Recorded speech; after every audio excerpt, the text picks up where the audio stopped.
Let me know when you're ready. Yep, go ahead. Okay, thank you all for another virtual attendance here. I guess we'll roll call ourselves in. Burton here. Raymond here. Gibbon here. Water here. Larson here. Very good. We have the minutes of the May 20th meeting. Does anyone have any changes, or we have a motion to accept them? I'll make a motion to accept them. Thanks, Brian. We have a second. Water seconds. Very good. We'll vote. Burton, aye. Raymond on. Gibbon, aye. Water aye. Larson, aye. Okay, financial report. I don't see Stan on yet. Okay, well, let's defer until we see him join then and move on to the bills and invoices.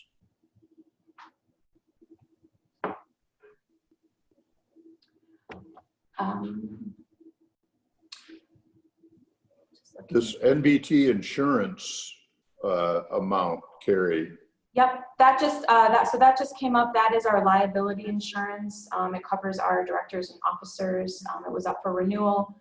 So I went through the vetting process with NBT. I had to fill out an updated form. We do it every 2 years to kind of know what projects our IDA is involved in. They can assess our level of liability and risk. And then this was the rate that they sent back to us. Are we required to try and bid that, or are we okay just to? Yeah, no, this is okay if we go through. The insurance company does the vetting process for us. Okay, anybody have any questions on the bills?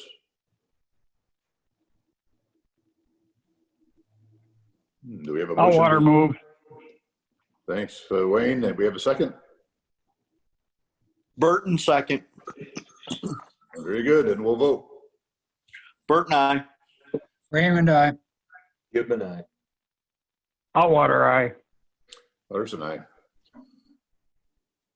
Okay, let's move on then to old business. Actually, Eric, do you got to Yeah. take, there's an action above the bills and invoices. Oh, that's right. We have to do this to every meeting now, Carrie, until we meet in Yeah, if person? you could just verbalize it so we have it for the minutes, that would be great. Okay, I guess we'll just make a motion then to do as we've done for the last few meetings and authorize Carrie to sign the checks that would normally require dual signatures. Somebody want to make that motion? I'll make a motion to accept the action, Brian. And we have a second? Raymond seconds.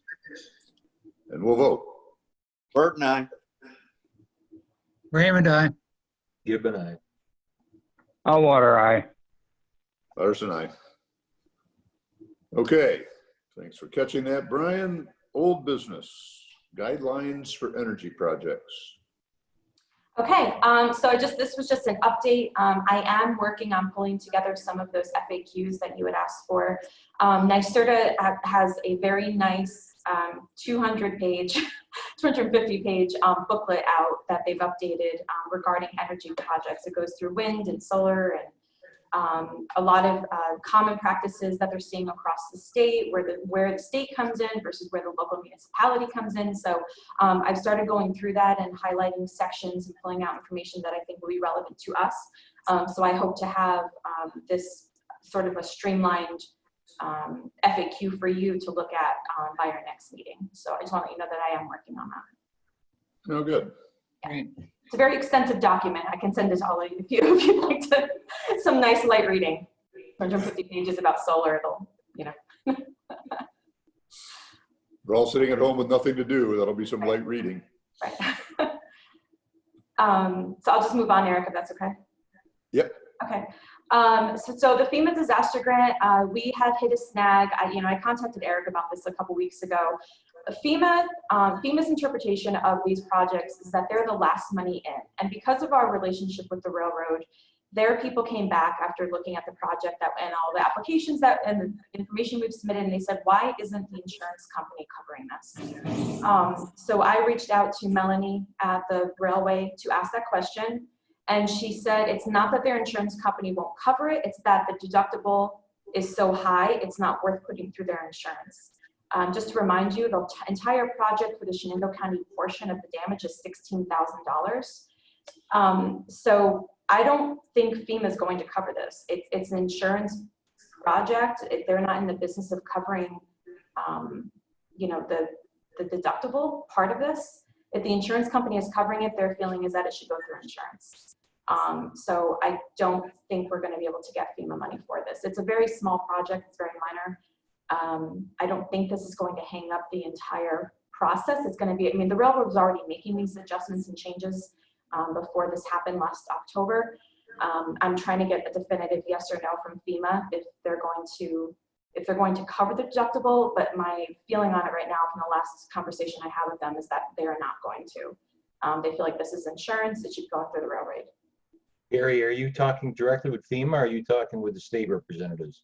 I'm talking with our person with FEMA. So we were assigned 3 or 4 people. One of them works right for FEMA, and 2 of them are sort of like our liaison with FEMA. Yahweh, I'm not saying his name correctly. Anyway, he's our FEMA rep. He's the one who actually works for FEMA, and that's who I've been having this with. So let me just tell you how FEMA works. FEMA will not pay if they can get away with not paying. That's why the state, New York State Emergency Services are involved, because they make sure that the FEMA does step up and pay where they're supposed to. Have you talked to Bob Torba at all? He's our regional lead for New York State in this. There's 2 or I can't remember their names right now. There's 2 or 3 guys. We have a pretty big team. We have 2 consultants that are sort of like on our side for this, fighting with us to work with FEMA, not fighting, that's the wrong word, to help us liaison with us between us and FEMA. We have 2 local representatives who are doing that role, and then we have the FEMA rep. So this has been a combined effort. I don't have a definitive no. I just don't think in FEMA's eyes they feel like this is something that they should be covering, and it's such a small amount. FEMA, but Carrie, just, you know, FEMA's always felt this way. That's why the state gets involved, because if it was up to FEMA, they wouldn't pay for any of the damages around this area when they get floods or anything else. Unless it's a multi-million dollars, they would not do it. So the only thing I'd ask is, before you give up on it, I know you're probably dealing with Mark Williams and like these people, please. Look, I can try to pull up the names of the. But Bob Torba is one that has got a lot of experience, and he will fight to get the money, because he will contact all. John Paddock is my representative. Yeah, he bring up the John's okay, but he worked for New York State DOT. But when you talk to Paddock, when you talk to him, ask to talk to Bob Torba, and you tell Bob Torba exactly what's going on. Bob will go right to the FEMA lead in Albany and talk to him directly, and I'll bet you odds that you'll get your money. I worked for him for 4 years. I know how this works and how many fights you had to put up with FEMA, because FEMA is not a very willing partner in trying to get funding, where the state will push the buttons and try to get it. So, but if you talk to John Paddock, when you talk to John, actually ask to talk to Bob Torba, and have Bob, and then Bob will explain this to you really good, because Bob has been doing this for a long, long time, and he's really good at it. But I just if you want to get funding, Bob's the guy to talk to. Okay. Okay. All right. I will. Yeah. We haven't given up yet. It wasn't looking great, and I just wanted to update. But thank you for that name. That's not somebody who's been involved, at least through this round with us. So we'll keep continuing to do what we can to try to get this covered. You know, my understanding from the railway too, this project is bigger than just Chenango. There's quite a bit of damage on the other ends of the track as well. So, and it's much more extensive than what it was here in Chenango County. So, okay, thank you. So if there's no more questions about that, I'll move on to the next update. So I apologize for the slightly revised agenda that you're seeing on the screen. I made the change early this morning because I was working late last night, and Mitch from Puckett Solar called, and I was able to get an update from them. It's been a while since we've heard from Puckett, So I just wanted to give you an update on what they're doing. They want to move forward on closing. They're hoping to, they want to be able to try to close the project by July. If you remember, we approved their pilot program at our December meeting back right before the end of the new year. But we've been waiting to hear back from them about the closing. They said that they are meeting with the planning board in Green next week. They have their final plans ready to submit to them. They're going to start prepping the space, clearing trees, that kind of a thing. They're looking, so right now they're looking for me is the closing checklist. I contacted Matt Wells last night and he was able to get me that closing checklist right away. So we'll move forward. I did ask the question, I know we had a conversation, it was a while ago, I think back in December or January after we closed, about the removal of equipment. That was a concern that we had to make sure that that was clearly in the documents. The disposal agreement is something that the landowner is responsible for. So if you remember, part of this project with the Green, with Puckett Solar, is they're leasing land from somebody. Another part of the project is they're buying land. So the land that they're going to own, it's their responsibility, and there's town code, there's a code with the town of Green about the disposal of this equipment. So for the land that they own, they're responsible for it. For the land that they're leasing, the owner of that property is responsible. But he said there's a pretty strict code with it. I don't know, Pete, he said that he actually thought that that actually just got updated, the code for that. And I was hoping to get my hands on what that code looked like, because I thought we could embed that into our agreement so that we're mirroring what Green is asking for. Is that something you could possibly get for me? Yeah, sure. Okay. I thought it'd be good if we were just consistent with what Green was looking like, and we have that in our agreement with them as well. So yeah, so they've been working closely with their code enforcement people in Green, and they're looking to move forward and close. Good. Okay. And airport building, I don't see Steve on here. I think Wayne, you were gonna help. Oh, hi, Steve. Had a little technical difficulty getting Zoom up and running, but yes. I see You're that up. I had on here update about the airport building. Were you able to do the weather stripping? I got the weather stripping. I can put that on tomorrow afternoon. It's going to cost you all of about $50. So Okay. We're under budget. And I see that the utility bill went down significantly. Yeah, thank So, you. right, that's where I shut. And I was up there last week and I shut down more of the heat because we just don't need to run the heat air conditioning. Right. Good. Well, thank you very much. If you And want we to should look into the water system. We're running the pump and we're running the water softener. I don't know what your obligations are there to the people in the other building. Yeah.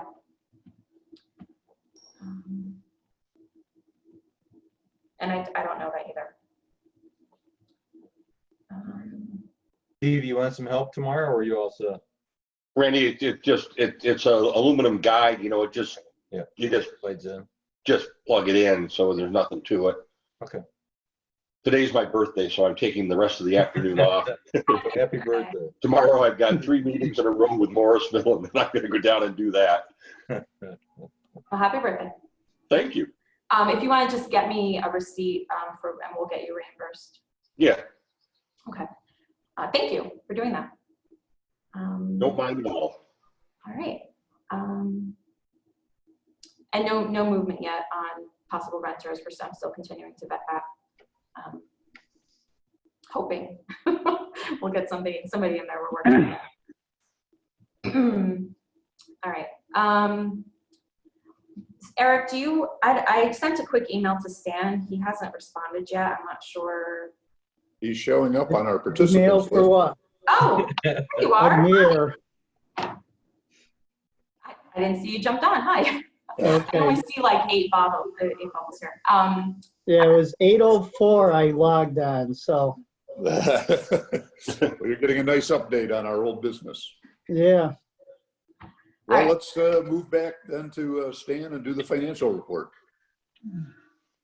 Okay, financials, I guess you got it on the screen there. I don't have control of it, so Carrie, you're gonna have to scroll through. Accounts receivable is pretty much the same. We have the same, what is it, the Coon lease? That's basically that.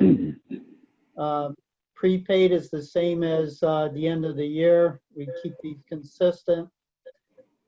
Accounts payable, we do have a schedule of that. Accounts payable is,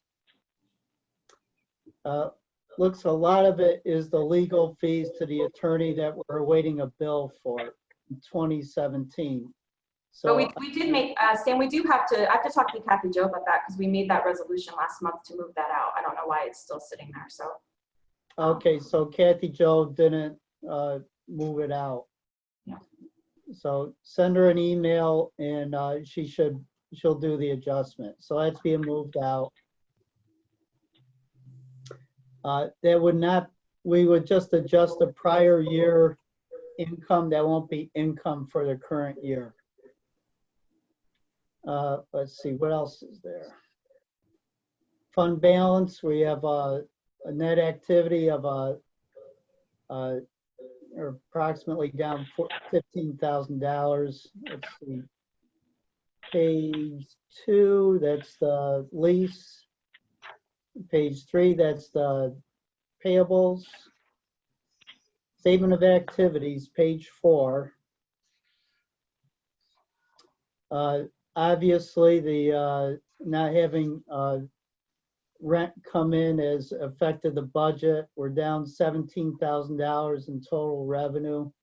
15 of that is because we don't have rent coming in from the Chenango space, which was budgeted for $35,000 for the year. Expenses, year-to-date expenses, actual 47,000, budgeted was 48, so we're right on target there. So the net activity for the year, we're down $15,000, basically due to lack of a renter for the Shenango space. There's no other real highlights to the budget. There is a note here that IT, the Blue Storm, Total Care, WebRoot, Secure, Cloud Backup is going on, but that looks like a minor cost to the organization. We're $514,000 over, or $514 over budget on that line. I guess that's it for the statement of activities. If there's any other questions, I will have Kathy Jo do that one adjustment. Anybody have any questions for Stan? Do we have a motion to accept the financial report? Motion to accept, Burton. And a second? Second, Raymond. Very good. We'll vote. Burton, aye. Raymond, aye. Gibbon, Allwater, aye. Larson, aye. Okay, thanks, Stan. Okay, thank you. Have a happy birthday and a great day. Thank you. We'll see you guys. Thank All you. right. If there is no more old business, Carrie, we can move into the new business. Okay. So when everything was going on with COVID back in March and the SBA put out the EIDL and SBA loan, I applied for all of our entities. I did it under Commerce Chenango. We did receive a $5,000 EIDL advance. If you know, they were putting out, we were getting $1,000 per employee. It was an advance that was actually a grant that you didn't have to pay back. 2 or 3 weeks ago, I found out that we were actually approved for an SBA loan of $150,000. So as an organization, Commerce Chenango, is going to have some struggles this year because of lack of revenue and the events that we can't have, and everything sort of folds into one. So we have a service agreement with Commerce Shenango for staff. You know, we pay part of utilities, all that. So it helps because we get a little bit from IDA, a little bit from DCC and Commerce, and together we make up Commerce Shenango. I was very happy to learn that we received the SBA loan because it's going to help us get through the next couple of years where we're going to see this overall deficit because of a lack of some of our fundraising that we're normally able to do. So the conversation I wanted to start with you was we are taking a look at what that agreement is with the SBA. So it's a 30-year loan. We don't no payments for the first year. Once we are starting to make payments again, it's going to be about $620 a month. So for the 2021 and future services agreement, I wanted to start the conversation with the IDA. We're going to go to DCC as well to see if between IDA, DCC, and Commerce, if everybody can sort of help pitch in. If we all took a little bit of that, you know, we could prorate it based on like how much we already pay. So I'm not saying split evenly 3 ways. But it would just help our overall structure if each of the entities could pay a little bit toward that loan payment to kind of get us through. I can come up with what the actual number would look like. It's not something that we have to do now. We don't even really need to do it until later in 2021, but we should have it addressed in our services agreement. So I just wanted to start the conversation with you now. I'll be having the same conversation with DCC next week. So the whole thing is structured as a loan. There's no forgiveness aspect to it. Oh, no, not yet, but we're still, so here's the other part of it. We're still holding out hope that 501c6s can apply for PPP. And if that's the case, then we could roll this into a PPP loan and then it will be forgiven. But for right now, we're responsible for the entire loan. But we're hoping. I mean, we know, we talk to our legislators regularly. We know that they're working. 501c6 organizations have been cut out of this right now. We're hoping that that will change. We're hoping there might be some relief for Chamber of Commerce's or economic development offices. So there's still hope that other funds will come through, but at least we have this nest egg that we can sit on. And we can certainly table this conversation until we know for sure if we're going to have any of those other forms. I just at least wanted to bring it up and let you know and see if that was something that the IDA could help support. How would you, you're going to prorate it, you say, Carrie, but would it be based on the total budget? Yeah, I think if we take a look at how much the loan is, how much each, you know, if we drill down the numbers of how much does the IDA, what percentage of the overall budget does the IDA support commerce activities overall? Same with DCC, and then we come up with some sort of a percentage. And I can come up with what those numbers would look like for a later meeting. I just wanted to at least bring it up and start the conversation now. So for example, if the IDA supports 25% of our overall budget, we would ask that you would take on 25% of the overall loan and give a 25% payment when those monthly payments are due, and it would be made part of your services agreement, as an example. I don't know if 25% is right, but.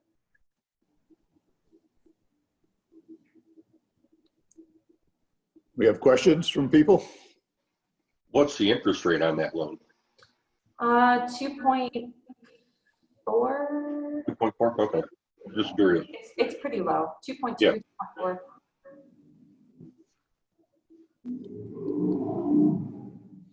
And we'll continue to look for other avenues and other ways to bring in finances and money and all of that. So, you know, we're not, it's nice to know we've got that nest egg to sit on in case we need some additional, which we know by the end of this year, we're going to come up short. So we have a little bit of money to fall back on. Where did the $150,000 number come from? That's what they approved us for. So I didn't request that. When you filled out the application, you had to give them your entity's overall expenses and revenue, and you had to show what last year's numbers looked like. And so based some calculation that they did at the SBA, that's what they came back with and offered. Hmm. They probably figured out some sort of a loss. Maybe they have an industry standard of loss of revenue or something. I'm not quite sure.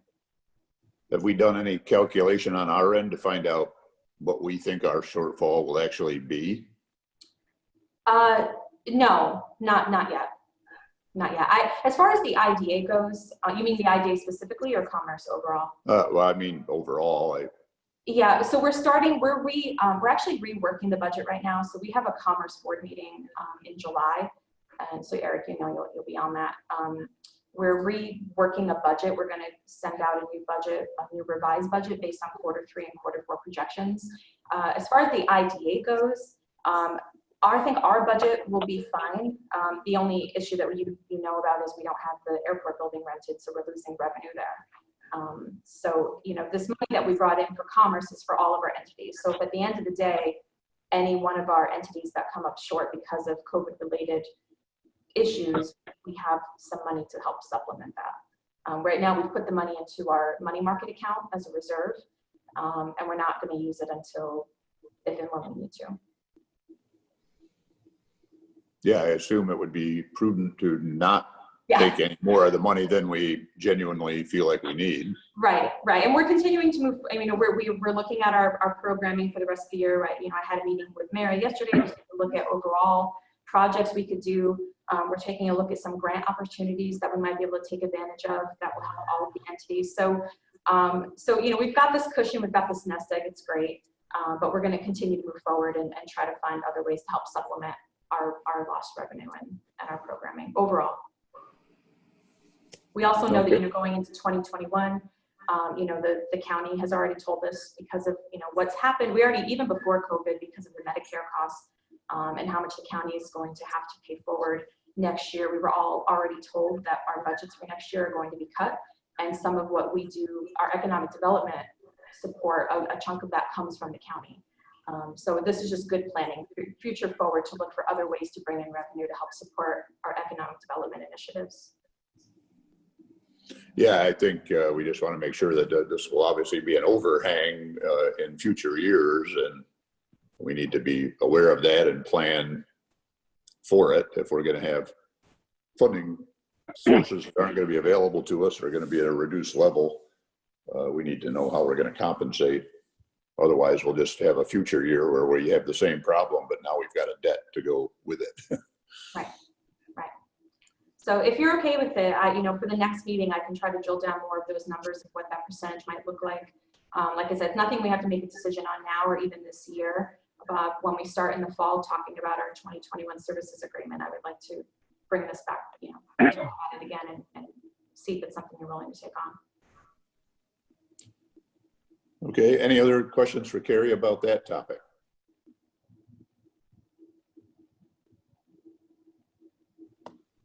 Okay, hearing none, we'll talk more about this at future meetings. The executive order for virtual meetings. Does this mean that we might be looking at an in-person meeting for July? We might, yeah. So right now there's still, this executive order was extended through July 6th. So I didn't know if you knew that. So they're still, recommending that you meet virtually. We are a small enough group, and I think we could meet and keep our 6-foot social distancing if we perhaps moved our meeting to the back boardroom that we have, not the main boardroom, but the community room that we have. There's enough space in there. So for July, if everybody is comfortable with it, and unless we see a change in the numbers or these restrictions put back on, if you would like to plan for an in-person meeting in July, I think we can accommodate that.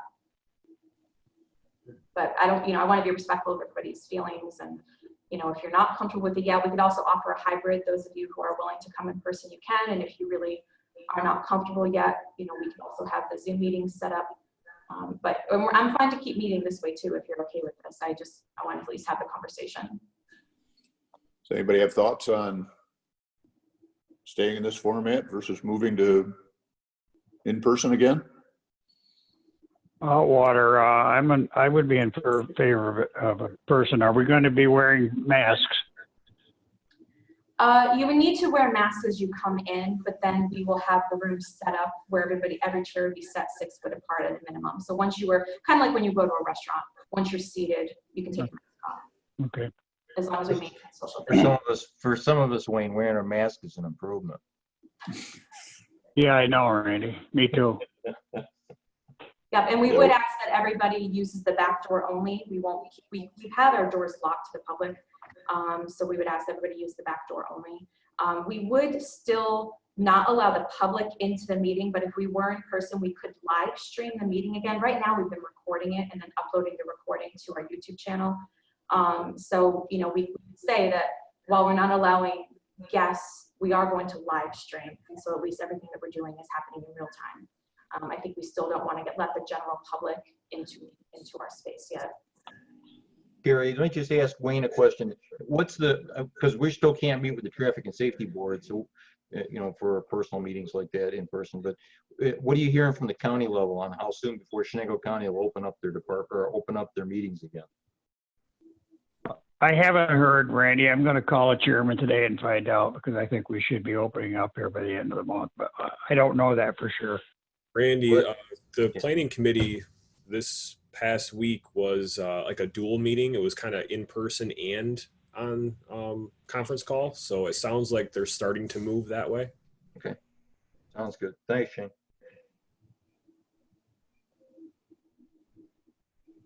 Okay, well, this is going to be a good reminder to everybody to get a haircut. So unless we hear differently from the state that they've extended this executive order again, am I hearing that you want to meet in person in July if possible? It's fine with me as long as everybody else is okay with it. Yes. Okay. All right, that will be our plan then. And if I hear anything different, I'll let you know. And if somebody for some reason can't, or you're in self-quarantine for some reason, just let me know. We'll make sure that this is also set up for you to participate. Okay. Great. Oh, I'm excited to see people. All right. I guess we need now to move into executive session to discuss the Tiffany Solar because we've got some financial considerations to entertain. All right, I'll leave you guys. Thank you. Thank you. Thanks, Steve. Steve. Happy birthday. Happy birthday, Steve. Happy birthday, Steve. All right, I'm going to stop the recording. All right, I'm heading out too. Thanks, Shane. Yep. Bye, Shane.